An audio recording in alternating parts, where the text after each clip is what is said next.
Koje je maslinovo ulje najbolje? Najbolje maslinovo ulje je ekstra djevičansko maslinovo ulje koje se dobija iz jedne sorte maslina ili iz mešavine 2-3 sorte maslina sa istog maslinjaka koje se uzgajaju u organskoj proizvodnji i koje se nakon berbe presuju u roku od 24 sata. A tako dobijeno ulje zatim skladišti u specijalnim buradima sa azotom, kako bi azot i ulje bili u direktnom kontaktu i kako ne bi došlo do kontakta između ulja i kiseonika. Tako dobijeno ulje zatim se puni u posebnoj komori, u sterilisanoj komori, gdje postoji jak potisak vazduha, kako bi se obezbedilo da nikakva prljavštinja ne dođe u kontakt sa samim uljem. Sada da vam objasnim nešto malo više o samom procesu. Kvalitet maslinovog ulja zavisi pre svega od kvaliteta same masline, kao i od toga kakva je bila godina, kakva je i kada se vršila berba i kakav je proces krajnje obrade. Na svetu postoji preko 1000 vrsta maslina. Od toga oko 150 vrsta koristi se za pravljenje ulja i jestivih maslina. To znači da postoji velika razlika u samom ukusu i u preferencijama ljudi kada su u pitanju kako maslinova ulja, tako i jestive masline. Međutim, da bismo pričali o subjektivnom ukusu, potrebno je da maslinovo ulje zadovolji pre svega neka objektivna svojstva. Maslina sama kao biljka, ona zahteva određene uslove. Na primjer, najviše pogoduje ilovasto, kamenito, peskovito zemljište, pogotovo ukoliko je ono pod nagibom, to je idealno. Također, pošto znamo svi da masline najbolje uspevaju na mediteranskoj klimi, blizina mora se nekako sa Mediteranom uvek podrazumeva, ali recimo mnogo je bolje ukoliko maslinjak sam nije u samoj blizini mora, odnosno ukoliko ga more ne zapljuskuje.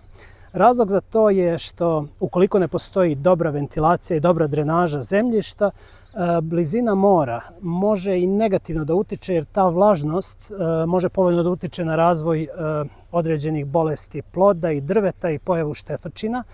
Tako da ukoliko je maslinjak malo dalje od mora, to je zapravo mnogo bolje. Naravno, kao što sam već pomenuo, dobra ventilacija može da učini to da se sva ona pozitivna svojstva koje more donosi pozitivno odraze i na sam kvalitet masline, a samim tim i maslinovog ulja. Dalje šta je važno? Važno je ukoliko sam proizvođač ima sopstveni maslinjak, a u okviru maslinjaka, odnosno poljoprivrednog gazdinstva gdje se maslinjak nalazi, ukoliko ima i svoju uljaru. To obezbeđuje proizvođaču mogućnost da planira, zato što se obrada maslina u idealnim uslovima radi u roku od 24 sata, tako da može lako da planira svoju proizvodnju.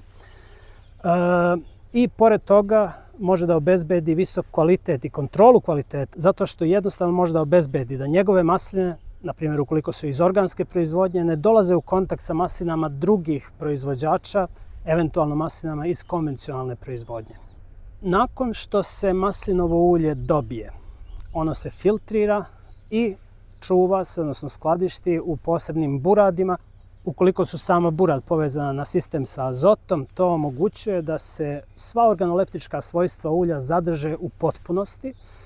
Nakon toga, kada dođe do momenta punjenja u flaše, samo punjenje je potrebno da se vrši na automatizovanoj traci u sterilnim uslovima.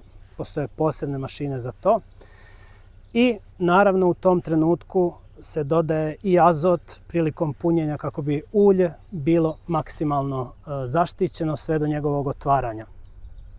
Kada se naravno ulje otvori, ono se konzumira u roku od mjesec, 2 dana u principu, ali čisto da znate, svaki put kada ulje dođe u kontakt sa kiseonikom, kiseonik negativno utiče na ulje, tako da kada ga iskoristite, zatvorite flašu. Naravno, flaša također treba da bude tamnija jer je svetlost, pored toplote i kiseonika, jedan od faktora koji negativno utiču na sam kvalitet maslinovog ulja. Druga važna stvar jeste da li proizvođači koji se bave proizvodnjom ulja imaju sertifikate za to čime se bave od relevantnih institucija.